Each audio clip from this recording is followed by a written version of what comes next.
मायावती राजनीति में मंजी हुई खिलाड़ी है। उनके अब तक के फैसले और कार्यशैली पर नजर डालें तो मायावती सड़क पर संघर्ष करने की जगह जातीय और सियासी समीकरण पर ज्यादा विश्वास रखती है। उन्होंने राज्यसभा सांसद रामजी गौतम और रणधीर बेनीवाल को नेशनल कोऑर्डिनेटर बनाकर इस बार दलित, मुस्लिम और ब्राह्मण की सोशल इंजीनियरिंग का दांव चला है। दोस्तों, आपको बता दें कि 2007 में सोशल इंजीनियरिंग के बलबूते ही बसपा यूपी की सत्ता में पूर्ण बहुमत से आई थी। हाल के दिनों में पार्टी में हुए उलटफेर के बाद एक बार फिर मायावती की कार्यशैली चर्चा में है। पार्टी में नेशनल कोऑर्डिनेटर रहे भतीजे आकाश आनंद को पहले पद और फिर पार्टी से बाहर का रास्ता दिखा दिया। इसके पहले उन्होंने आकाश के ससुर अशोक सिद्धार्थ को भी पार्टी से बाहर कर साबित कर दिया कि पार्टी में वही सुप्रीमो है। सवाल यह है कि आखिर मायावती इस तरह के फैसले क्यों ले रही है। 70 बरस की मायावती के बाद दलित राजनीति, खासकर बसपा का वारिस कौन होगा?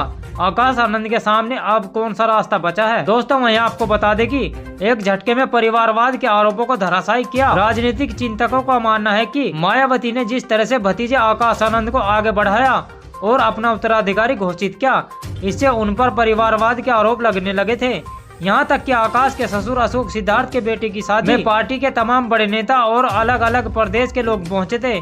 इससे भी साफ संदेश गया था कि अब पार्टी में परिवारवाद हावी है। दलित राजनीति पर नजर रखने वाले दिल्ली के एक प्रोफेसर से हमने इस बारे में बात की। वह कहते हैं मायावती के हाल के फैसलों ने साफ कर दिया कि बसपा में 1 से 1000 नंबर तक वही सुप्रीमो है।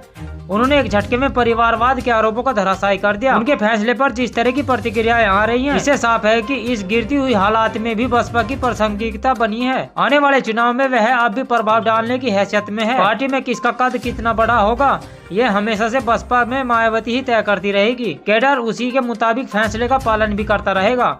मायावती के करीबी रहे यूपी सरकार के एक पूर्व मंत्री कहते हैं वे हमेशा से चौंकाने वाले फैसले लेती रही है। आज भाजपा या सपा में ओबीसी समाज के जो गैर यादव चेहरे दिखते हैं, वो कभी मायावती के खास हुआ करते थे। बसपा का टिकट मिलना जीत की गारंटी हुआ करती थी। पार्टी में उनके वर्चस्व को कोई चुनौती नहीं दे सकता।